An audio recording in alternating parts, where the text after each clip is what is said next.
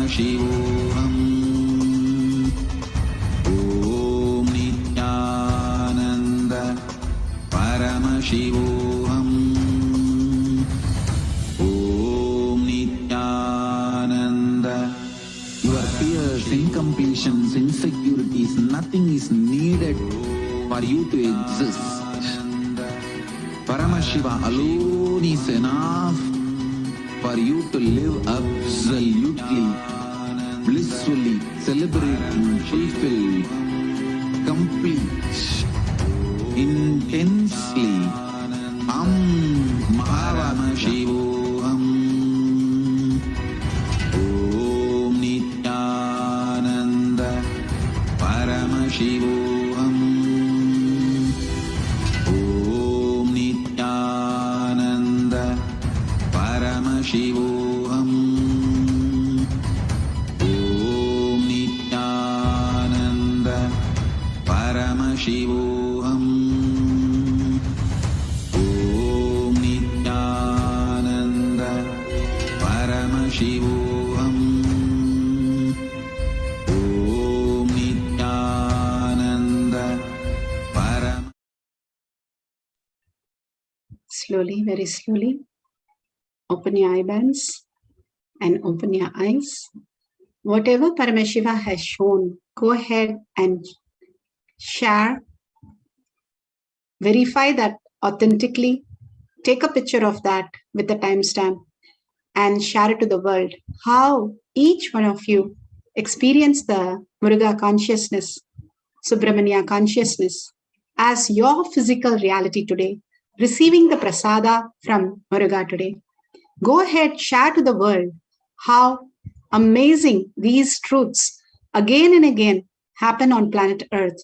And each one of us are raised into Subramanya's consciousness, manifesting Subramanya as our reality.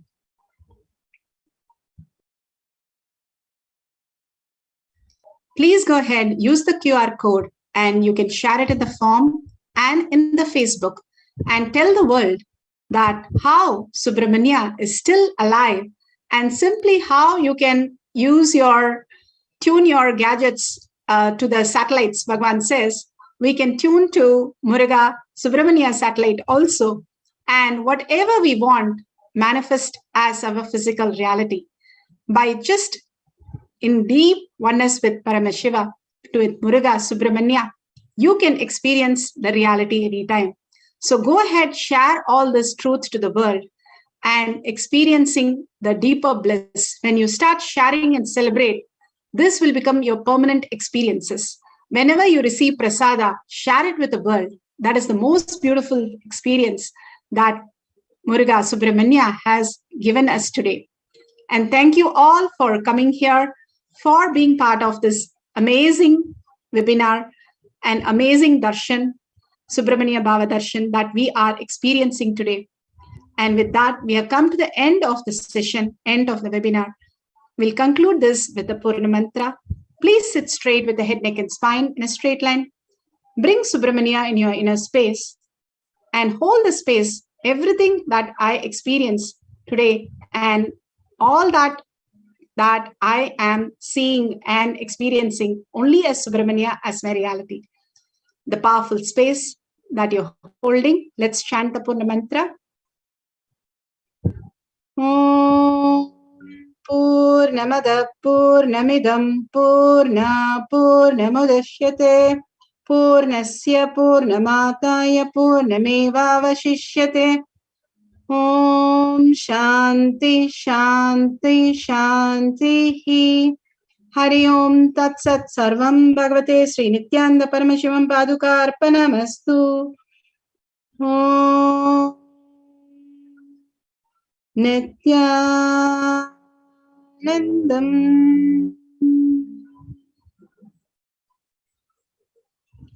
Thank you so much. Thank you each and every one of you. And see you again in the next webinar. Thank you, Nithyananda.